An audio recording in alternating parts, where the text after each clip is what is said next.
Twelfth class Bihar board poetry lecture 2 में आपका हार्दिक स्वागत है।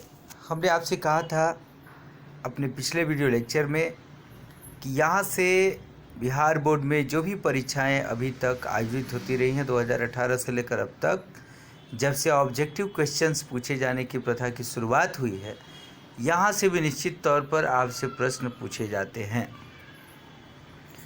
और सबसे मज़े की बात यह है कि चूँकि सारे पोएट्स को एक साथ रखकर जब आप पढ़ते हैं तो एक कंपैरेटिव स्टडी भी हो जाती है और पढ़ने में मज़ा भी आता है और इससे आने वाले प्रश्न का जवाब आप आसानी से दे पाते हैं। तो आइए हम जिस मुद्दे पर आज चर्चा करेंगे वो है पोएट्स नेम, यानी कि पोएट के जो नाम हैं वो आप ध्यान में रखेंगे कि किस पोएट के बारे में बात हो रही है और उनकी इम्पॉर्टेंट वर्क्स यानी कि रचनाएँ कौन सी हैं, और नोन एज ऑब्लिक फॉर यानी कि वो किस रूप में जाने जाते हैं, किस चीज़ के लिए वे जाने जाते हैं। तो आइए शुरुआत करते हैं। जॉन डन की अगर हम इम्पोर्टेंट वर्क्स की बात करें तो ये है go and catch a falling star या द गुड मॉरो, और भी बहुत सारी इम्पोर्टेंट रचनाएं हैं लेकिन ये आप ध्यान में रखेंगे। और जॉन डन किस रूप में जाने जाते हैं, तो ये प्रश्न आता है परीक्षाओं में कि John Donne is the Pioneer of, तो आपका जवाब होगा मेटाफिजिकल पोएट्री। और अगर ऐसे पूछा जाएगा कि John Donne is known as, तो उसका आंसर होगा मेटाफिजिकल पोएट। ठीक है, metaphysical poet.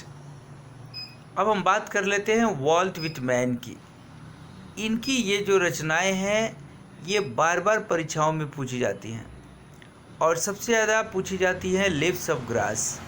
Lives of Grass 1855 में पब्लिश हुई थी और ड्रम टैप्स 1866 में, यानी कि 1855 में लिव्स ऑफ ग्रास का पब्लिकेशन हुआ और ड्रम टैप्स का 1866 में।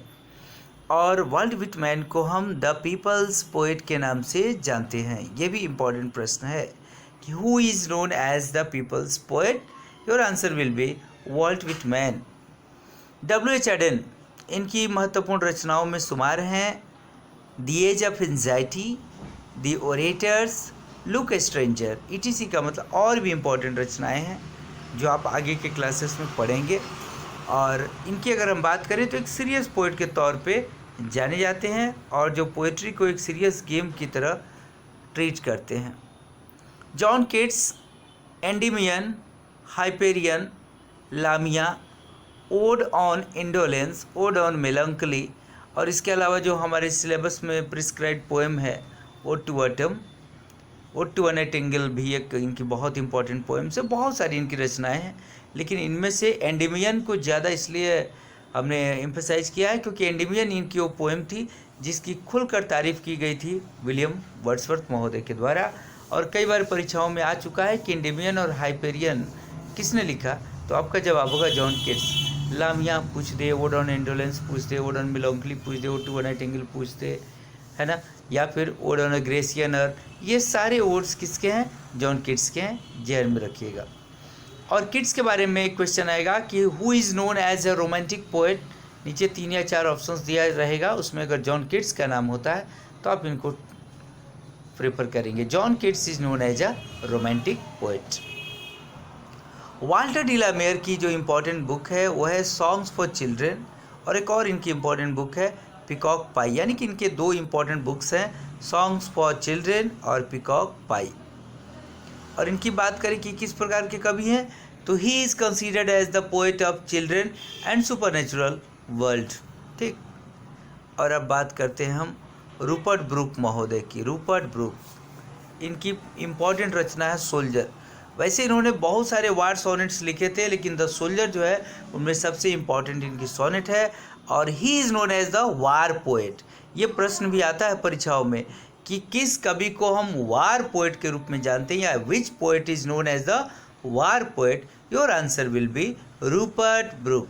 ठीक है, देन T.S. इलियट से जुड़े हुए प्रश्न पूछे जाते हैं परीक्षाओं में। इनकी महत्वपूर्ण रचनाएं हैं The Waste Land, Ash Wednesday, Four Quartets, और ये किस रूप में जाने जाते हैं, तो ये जाने जाते हैं the famous critic and dramatist के रूप में। ठीक, KKN दारूवाला, इनकी रचना है under Orion, crossing of reverse etcetera, और ये लैंडस्केप पोएट के रूप में मशहूर हैं। D.H. लॉरेंस, इनकी महत्वपूर्ण रचनाएं हैं Sons and Lovers, The Rainbow etcetera, और ये किस रूप में जाने जाते हैं? He is known for his emergence as the champion of instinct.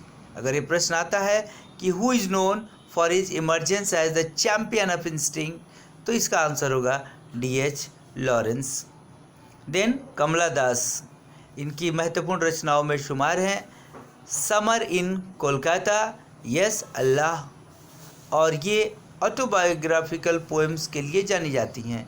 She is known for her autobiographical poems. तो इस प्रकार आपने देखा कि आपके सिलेबस में जो 10 के 10 कवि और कवित्री प्रिस्क्राइब्ड हैं, उन सभी के बारे में जो महत्वपूर्ण रचनाओं से जो क्वेश्चंस आते हैं वो सब एक पास हमने करने का प्रयास किया, और साथ ही साथ उन्हें हम किस रूप में जानते हैं। तो उम्मीद करता हूँ कि इस वीडियो से आपको बहुत ही लाभ होगा आपके बोर्ड की परीक्षा में। धन्यवाद।